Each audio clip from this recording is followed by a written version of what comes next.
नमस्कार, मैं रोहित कुमार। आप न्यूज़ नेशन देख रहे हैं। चिराग पासवान क्या 143 सीटों पर चुनाव लड़ेंगे? ये बात इसलिए उठ रही है क्योंकि लगातार पार्टी के लोग इस बात की मांग चिराग पासवान से करते रहे।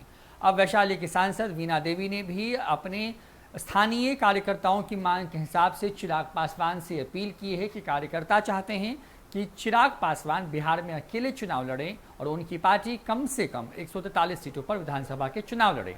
पहले क्या कुछ कहना है वीणा देवी का, ये सुनिए। इंडिया में चल रही हर खबरों का मैं खंडन करती हूँ।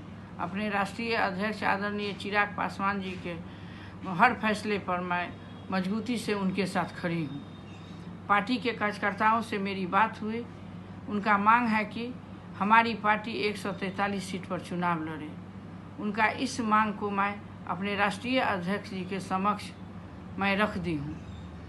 अब जो राष्ट्रीय अध्यक्ष जी का जो फैसला होगा वो पार्टी का अंतिम फैसला होगा। उनके हर फैसले का मैं स्वागत और सम्मान करती हूँ। बिहार की बात करें तो बिहार में लगातार ये खबरें सामने आती रही हैं कि चिराग पासवान एनडीए में कंफर्टेबल महसूस नहीं कर रहे हैं, यानी कि उन्हें जितनी सीटें चाहिए उतना देने के लिए कहीं से भी तैयार नहीं है आपको जो बीजेपी और जदयू है वो।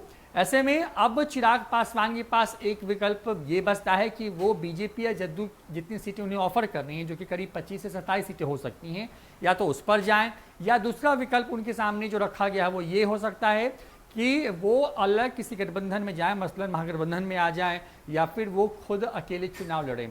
खबर तो ये भी थी कि जहां जहां से जदयू या फिर जीतन राम मांझी की हिंदुस्तानी अवाम मोर्चा चुनाव लड़ेगी वहां से चिराग पासवान भी चुनाव लड़वाएंगे अपनी पार्टी के कैंडिडेट को। इन तमाम चीज़ों के बीच में कहीं ना कहीं एनडीए की जो स्थिति है वो लगातार बिगड़ती सी नजर आती है। लगता है कि एनडीए में सब कुछ ठीक नहीं है और एनडीए किसी भी वक्त टूट सकता है, क्योंकि जिस तरीके से देरी हो रही है उस देरी का कहीं ना कहीं नुकसान भी एनडीए को उठाना पड़ सकता है। पिछले लोकसभा चुनाव की बात करें तो लोकसभा चुनाव में ये जो गठबंधन था, यानी कि जदयू, बीजेपी और लोजपा, इसने वक्त रहते सीट शेयरिंग के मुद्दे पर सहमति बना ली। तमाम लोग मैदान में उतर गए। उसके बनस्पत महागठबंधन में बहुत देरी हुई, जिसकी वजह से भी कई सीटों पर हार का सामना करना पड़ा।